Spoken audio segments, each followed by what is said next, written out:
دنیا میں، کیونکہ اللہ نے تمہیں خلیفۃ اللہ کہا ہے۔ اللہ کے تم خلیفہ ہو، تم نائب ہو اللہ کے، تم یہاں پر اپنی موج مستی کے لیے نہیں آئے۔ اب اس زمین پر بات ہوگی تو صرف میرے مولا کی ہوگی، اس زمین پر بات ہوگی میرے مصطفیٰ کی ہوگی۔ یہ سیدنا عبد القادر جیلانی کا اعلان تھا۔ الحمدللہ الحنان المنان الذي خلق الانسان وعلمه البيان والصلاة والسلام على رسوله سيد الانس والجان وعلى آله وأصحابه ذوي الخير والإحسان، أما بعد فأعوذ بالله من الشيطان الرجيم، بسم الله الرحمن الرحيم. ألا إن أولياء الله لا خوف عليهم ولا هم يحزنون الذين آمنوا وكانوا يتقون لهم البشرى في الحياة الدنيا وفي الآخرة لا تبديل لكلمات الله ذلك هو الفوز العظيم. صدق الله مولانا العظيم وبلغنا رسوله النبي الأمين المتين المختار الكريم ونحن على ذلك من الشاهدين والشاكرين والحمد لله رب العالمين. بارگاہ رسالت معاذ صلی اللہ تعالی علیہ وسلم میں درود پاک کا ہدیہ پیش کریں۔ اللہم صلی علی سیدنا و مولانا محمد معدن الجود والکرم وآلہ واصحابہ الکرام وابنہ الکریم وبارک وسلم صلاة دائمة سرمدا ابدا۔ آج کی یہ محفل پاک سلطان الاولیاء، سراج الاسفیاء، شہنشاہ بغداد، تاجدار ولایت، شہباز لامکانی، قندیل سبحانی، محبوب سبحانی سیدنا عبد القادر جیلانی قدس اللہ سرہ الشریف کی بارگاہ میں خراج عقیدت کے لیے منعقد کی گئی ہے۔ اس دربار میں میں اپنی گفتگو سے پہلے ان کے عظیم عاشق، جس کو دنیا سنیت فنا فی الغوث اور مجدد میت حاضرہ کے نام سے جانتی ہے، امام احمد رضا خان قادری فاضل بریلوی رضی اللہ تعالیٰ عنہ کی جو خراج عقیدت پیش کی ہوئی منقبت ہے، اسی سے میں بارگاہ غوث میں اپنی گفتگو کا آغاز کرتا ہوں۔ اے سلطان الاولیاء، اے شہنشاہ بغداد، واہ کیا مرتبہ غوث ہے بالا تیرا، اونچے اونچوں کے سروں سے ہے قدم اعلیٰ تیرا۔ توجہ، اونچے اونچوں کے سروں سے ہے قدم اعلیٰ تیرا، ارے سر بھلا کیا کوئی جانے کہ ہے کیسا تیرا۔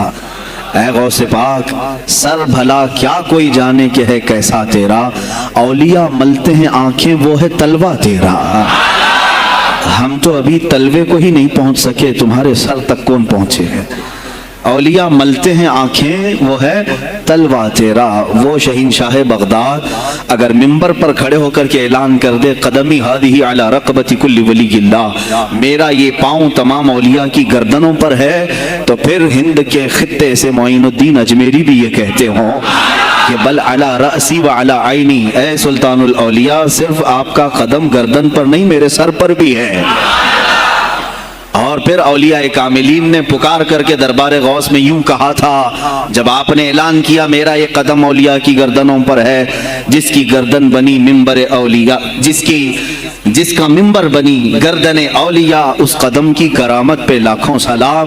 انہوں نے جب اعلان کیا تو کیا اولیاء کاملین نے جواب میں کیا کہا تھا؟ جواب میں کیا کہا تھا؟ غوث پاک نے جب بغداد سے پکارا تو پورے مشرق و مغرب، شمال و جنوب کے اولیاء نے یوں کہا تھا، یہ دل یہ جگر ہے، یہ آنکھیں یہ سر ہے۔ یہ دل یہ جگر ہے، یہ آنکھیں یہ سر ہے، جہاں چاہو رکھو قدم غوث اعظم۔ گردن ہی کیا ہے، یہ دل ہے، یہ جگر ہے، یہ آنکھیں ہیں، یہ سر ہے، آپ کی مرضی جہاں ہو میرے آقا آپ قدم رکھتے ہیں، جہاں چاہو رکھو قدم غوث اعظم۔ عزیزان گرامی وقار، تاجدار بریلی نے شہنشاہ بغداد کی بارگاہ میں پیش اس طرح سے کیا کہ جو ولی قبل ہوئے یا بعد ہوئے سب ادب رکھتے ہیں دل میں میرے آقا تیرا، سارے اقطاب جہاں کرتے ہیں کعبے کا طواف، کعبہ کرتا ہے طواف در والا تیرا۔ اے شہنشاہ بغداد، تیری میری قسمت کی قسم کھائیں سگانے بغداد، ہند میں رہ کے بھی دیتا رہوں پہرا تیرا۔ ہند میں رہ کے بھی دیتا رہوں پہرا تیرا. سرکار بغداد کی بارگاہ میں پھر استغاثہ کرتے ہوئے اعلیٰ حضرت بریلوی رحمۃ اللہ تعالیٰ علیہ یوں عرض کرتے ہیں: اے شہین شاہ بغداد، تجھ سے در، در سے سگ، اور سگ سے ہے مجھ کو نسبت. میری گردن میں بھی ہے دور کا ڈورا تیرا. اس نشانی کے جو سگ ہیں نہیں مارے جاتے. جس کی گردن میں قادری پٹا ہو، جس کی نسبت سلسلہ قادریہ سے ہو گئی ہو، اس کے لیے اعلیٰ حضرت بریلوی فرماتے ہیں: اس نشانی کے جو سگ ہیں، ہم کتا پاک ہیں شہنشاہ بغداد کے. اس نشانی کے جو سگ ہیں نہیں مارے جاتے. حشر تک میرے گلے میں رہے پٹا تیرا.